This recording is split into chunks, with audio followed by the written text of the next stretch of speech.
سب سے پہلے تو میں یقیناً آج 1 اگست ہے اور ہماری آزادی کا یہ مہینہ ہے اور اسپیشل اس کو لے کر گورنمنٹ آف پاکستان اس ماہ کو ہم منا رہے ہیں، اور کیوں نہ ہو یہ ہمارا special month, special celebrations for the independence of Pakistan. اور جیسے آپ نے یہ ڈاکومنٹریز دیکھی، کیا خوبصورت ملک ہے ہمارا، اور ہمیں فخر ہے ہمارے افواج پاکستان پہ، ہمیں فخر ہے یہاں کے ہمارے سول فورسز پہ، اور ہماری پولیٹیکل لیڈرشپ پر فخر ہے، ہمارے سول بیوروکریٹس پر فخر ہے ہمیں انہیں، کیونکہ یہ سب تاجر حضرات، ہمارے سوشل جو کانٹیکٹس ہیں اس میں سول سوسائٹی، وکلا،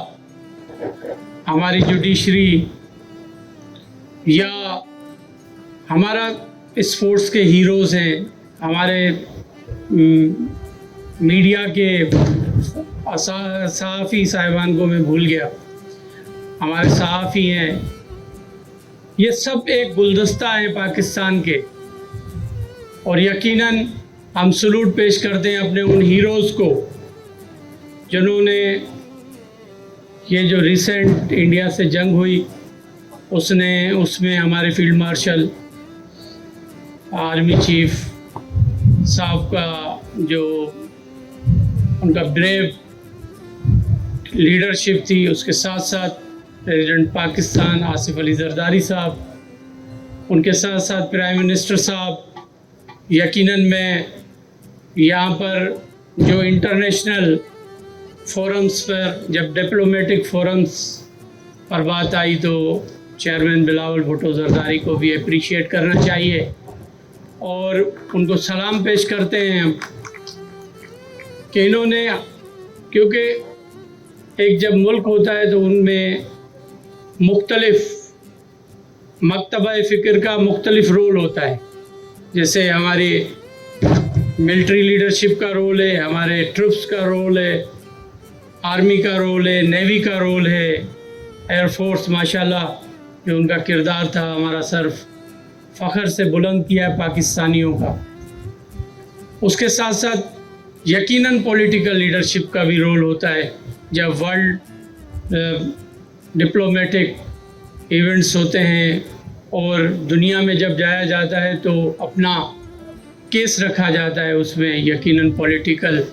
leadership within Pakistan and outside the Pakistan, it's a very important role of political leadership۔ اور اس کے ساتھ ساتھ ہمارے یقیناً سول فورسز جو ہیں، جس میں پولیس کا کردار،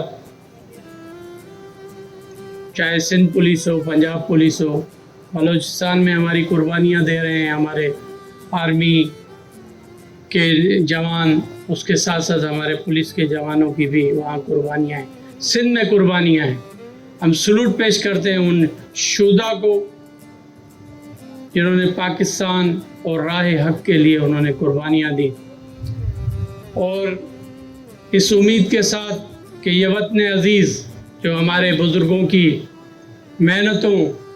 مشقتوں کا صلہ ہے، جو ہم آزادی سے اس وطن عزیز میں سانس لے رہے ہیں، جی رہے ہیں، اور جیسے آئی جی پی سندھ نے کہا، غلام نبی صاحب نے، کہ جو یہاں پر ہمیں فیسیلیٹیشن ہے ہمارے بچوں کو، ہماری فیملیز کو ایک آزاد شہری کی، وہ دنیا میں کہیں بھی نہیں مل سکتی۔ یقیناً ہر کسی کے اپنے گولز ہوتے ہیں، لیکن ہمارا گول یہی ہونا چاہیے کہ سب سے پہلے پاکستان، اور اس کمٹمنٹ کے ساتھ کہ پاکستان پر جب بھی کوئی میلی آنکھ سے دیکھے گا تو ہم اپنی فورسز کے ساتھ شانہ باشانہ کھڑے رہیں گے. اور یقیناً آج مقصود صاحب نے اس ایونٹ کا جو 14 اگست کی ہماری سیلیبریشنز ہیں اس کے حوالے سے آج یہ اناگریشن ہے اور میں ان کو مبارکباد پیش کرتا ہوں، ان کی ٹیم کو، سندھ پولیس کو، کہ انہوں نے ایک قدم آگے چل کر اور ان سیلیبریشنز کا آغاز کیا ہے. اور پھر 4 تاریخ کو ہمارا 14 سندھ پولیس کا دن ہے اور اس میں بھی ہمارے نوجوانوں نے، ہمارے پولیس افسروں نے شہادتیں ملی ہیں ان کو، اور ان کی فیملیز ان پر فخر محسوس کرتی ہیں. اس دن کو لے کر ہم 4 اگست پر شہداء کا دن مناتے ہیں. تو یقیناً ہمارے پاس بھی کافی ایشوز ہیں اور انٹرنل ہماری جو سیکیورٹی کے معاملات ہیں اس کو دیکھتے ہوئے یہاں پر میں یقیناً آئی جی پی سندھ کی اور ان کے ساتھ ساتھ ہماری مختلف جو ہماری military and para military forces ہیں جو ہمارے ساتھ شانہ بشانہ رینجرز اور انٹیلیجنس ایجنسیز کام کر رہی ہیں، میں ان کو بھی اپریشیٹ کروں گا کہ انہوں نے بہت اچھا کام کیا ہے. اور یقیناً پاکستان میں امن و امان کی بحالی کے لیے ان کی بہت بڑی قربانیاں ہیں، ایفرٹس ہیں، اور ہم سندھ گورنمنٹ ہر اس محاذ پر اپنی فورسز کے ساتھ کھڑے ہیں جہاں بھی وہ پاکستان کی بقا کے لیے، پاکستان کی سالمیت کے لیے، پاکستان کی بہتری کے لیے، اس کی امپروومنٹ کے لیے کام کر رہے ہیں. ہمیشہ پولیٹیکل قیادت ان کے ساتھ، گورنمنٹ ان کے ساتھ کھڑی رہتی ہے. آپ سب کی بڑی مہربانی، آپ نے کافی ٹائم دیا یہاں پر، اور مقصود صاحب کی مہربانی کہ انہوں نے مجھے آج انوائٹ کیا، اور ہمارے کافی سینئر پولیس آفیسر، ایکس آئی جیز بھی یہاں بیٹھے ہیں، ان کی thank you very much. Politicians کی مہربانی، کچھ پولیٹیشنز بھی دیکھ رہا ہوں، ڈگنیٹریز، سب کی مہربانی. Thank you very much. Pakistan زندہ باد.